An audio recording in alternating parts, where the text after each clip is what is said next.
अनुरोध हमारा ये है कि कानून ऐसा बनाइए कि सब समानता के अधिकार में आ जाएं, ना तो किसी पे प्रेशर हो, ना किसी के अंदर डर हो कि हम अगर सही भी करें तो उसका हमारे ऊपर कोई गलत असर ना हो। और हम अपनी सरकार से भी यही चाहते हैं, इस सरकार में अगर SC, ST, OBC वाले भी कार्य करते हैं तो इसमें एक सामान्य वर्ग भी कार्य करता है, तो सबके हित में देखते हुए सरकार को निर्णय लेना चाहिए और ये बिल वापस लेना चाहिए। अगर नहीं होता तो आप लोग की आगे रणनीति क्या होगी? आगे बहुत बड़ा आंदोलन हम लोग करेंगे और मैं खुद इस सरकार के खिलाफ हो जाऊंगी और मैं चाहती हूं कि जितना हो यहाँ के छात्रों की बातों को सुना जाए। पूरे भारतवर्ष में बहुत ही बुरा कार्य होने वाला है अगर ये बिल आगे के लिए लागू हो जाता है। लगता है सामाजिक समरसता भी खाई पटेगी दोनों वर्गों में। हाँ जी बिल्कुल, खाई पटेगी क्या, पट गई है भैया। आप खुद देखिए, अभी थोड़े दिन पहले ही आपने न्यूज देखी होगी कि एक भाजपा के लड़की बेटी है, उसके साथ ये कांड हो चुका है। लागू होने के तुरंत बाद ही ये कांड हो चुका है और आप खुद सोचिए जब भाजपा के लोगों के साथ ही ये काम होगा तो एक सामान्य वर्ग के साथ क्या हो जाएगा।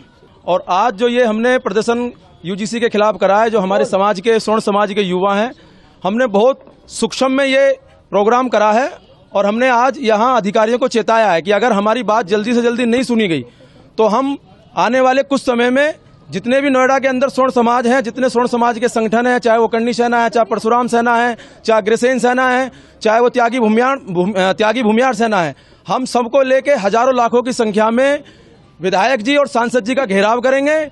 और जब तक हमारी ये कानून जो है वापस नहीं होगा, हम कोशिश करेंगे, अगर कानून वापस नहीं हो तो हम अनशन पे भी बैठेंगे। और एक बात हम और आपको बता दें कि ये कानून पहला ऐसा कानून है कि केंद्र सरकार ने बिना मांगे दे दिया।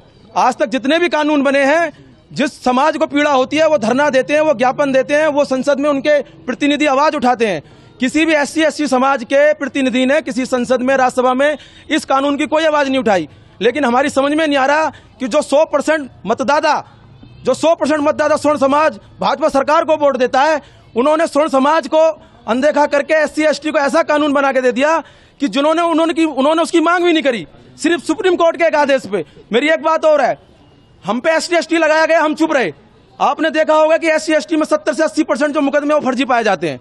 वो तो चलो एक बात है कि वो एक सामाजिक जीवन में SC, ST है, लेकिन आप सोचिए जो एक स्कूल में पढ़ने वाला बच्चा है, कॉलेज में पढ़ने वाला बच्चा है, उसे क्या पता कि मैं ब्राह्मण हूं, आप हरिजन है, वो मुस्लिम है, वो जाट है, वो गुजर है। बच्चे आपस में कैसे खेलेंगे, बच्चे आपस में कैसे एक दूसरे का सहयोग करेंगे?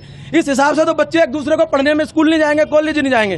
तो हमारी पुनः ये मांग है और हम आपको बिल्कुल मीडिया के माध्यम से चेता रहे हैं, अगर ये कानून जल्द से जल्द वापस नहीं हुआ, जो आने वाला संसद सत्र है इसमें इस कानून में संशोधन नहीं हुआ या वापस नहीं हुआ, तो हम नोएडा में लाखों की संख्या में स्वर्ण समाज सड़कों पे उतरेगा और विधायक और सांसद की आवाज पे घेराव करेगा। आने वाले इस काले कानून UGC के कानून के खिलाफ है।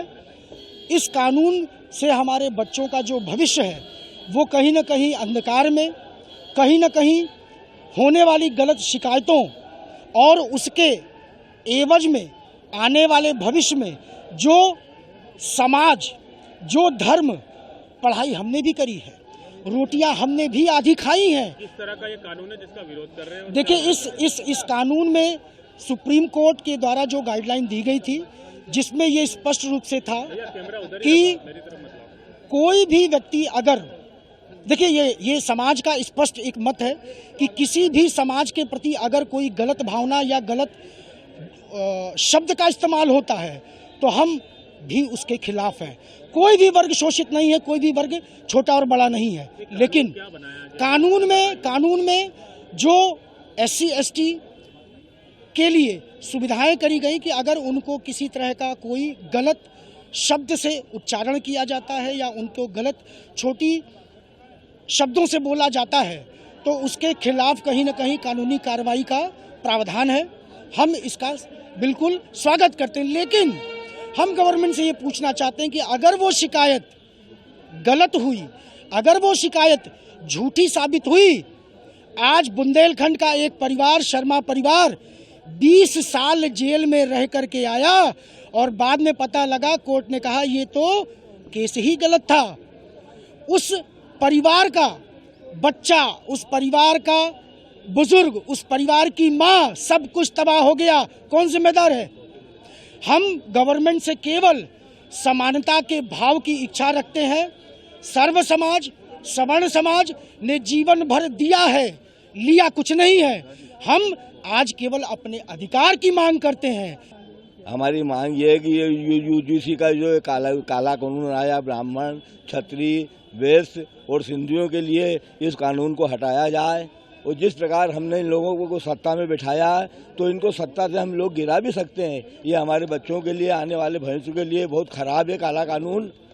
इस कानून को रद्द किया जाए, नहीं तो हम देश के अंदर बहुत बड़ी क्रांति लाएंगे। और हमारे जो पार्षद हैं, विधायक हैं, सांसद हैं, उनसे भी हम लोगों ने अपील करी है कि जो ब्राह्मण, क्षत्रिय, वैश्य और सिंधी हैं, समाज के लोग हैं, वो अपना इस्तीफा दें। जिस प्रकार अब हमारे यूपी के अंदर अग्निहोत्री ने इस्तीफा दे दिया है, हमारे योगी का भी ये नारा है, कटोगे तो बटोगे।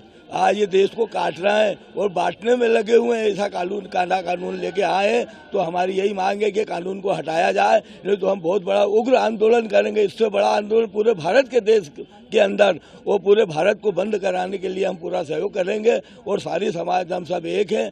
और हमारा जो ये समाज है, चतुर्थ श्रेणी का समाज, ये भी हमारे पक्ष के अंदर है, वो भी इसका विरोध कर रहा है।